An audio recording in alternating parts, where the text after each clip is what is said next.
নমস্কার বন্ধুরা। আহ, আমি রুদ্রজিৎ আবার ফিরে এলাম আপনাদের কাছে, আপনাদের ভালোবাসায় একটা বিষয় নিয়ে আলোচনা করার জন্য আমি আবার একটা নতুন ভিডিও তৈরি করলাম। যে ভিডিওটা হলো সঞ্চয়। সঞ্চয়টা কি? সঞ্চয়টা মূল্য হচ্ছে জমা করা। ধরুন আমি একটা কথা বলি, ধরুন কেউ সরকারি চাকরিজীবী, কেউ কিংবা ব্যবসা করে, কিংবা কেউ খাটাখাটনি করে, কিন্তু প্রত্যেকের জীবনে একটাই লক্ষ্য, যে সঞ্চয় করা। তো যারা সঞ্চয় করে না, আজ যেটা আছে আজকেই খরচ করে ফেলবো, কিংবা কাল যেটা আছে কালকেই খরচ করলে হবে, তো এই ধারণা থেকে আমাদেরকে সবাইকে একটা বেরিয়ে আসার দরকার আছে। তো যেটা বলতে চাইছিলাম আমি, তো যে বেরিয়ে আসার কথা কিংবা সঞ্চয় করার কথা, মূল পয়েন্টে আমি আসি।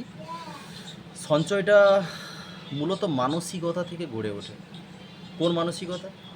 না, যদি আমি সাপোজ একটা এক্সাম্পল দিচ্ছি, যদি আমি 10 টাকা ইনকাম করি, তার থেকে আমি সংসারের পিছনে যদি আমি 5 টাকা খরচা করি, 5 টাকা কিন্তু আমাকে ভবিষ্যতের জন্য সঞ্চয় করতে হবে। আর ওই সঞ্চয়ের যে 5 টাকা, সেটা আমি 3 টাকা ব্যাংক ফান্ডের জন্য আর 2 টাকা হেলথের জন্য।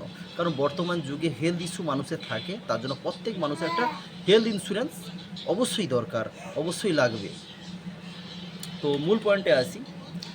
সঞ্চয়ের মানসিকতা আমাদের ফার্স্টলি থাকা দরকার।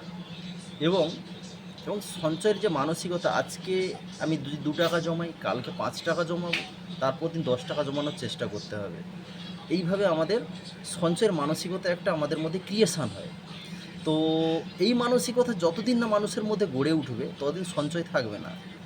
আর ইয়াং বন্ধুদেরকে, আমাদের এই যে সমস্ত ছেলেমেয়েদেরকে আমি বলবো, বর্তমান সময়ে এসআইপি অর্থাৎ সিপ একটা খুব ভেরি গুড অপরচুনিটি আমাদের কাছে, যেটা আপনারা চাইলে ওই এসআইপিতে কিছু টাকা জমা করতে আপনারা পারেন। এসআইপিতে 100 টাকা করে এসআইপিতে জমা হয়, যেটা মিউচুয়াল ফান্ডের জন্য।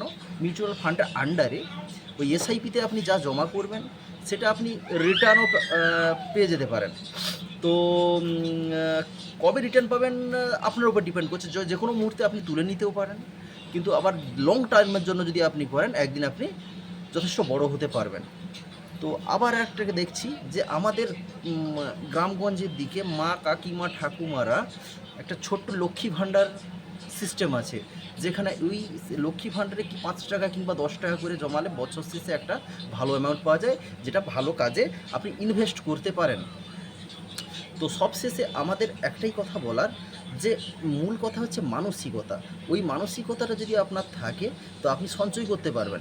আর কোটি কোটি টাকা থাকলেও যদি সঞ্চয়ের মানসিকতা না থাকে, আপনি 1 টাকাও করতে পারবেন না। নমস্কার।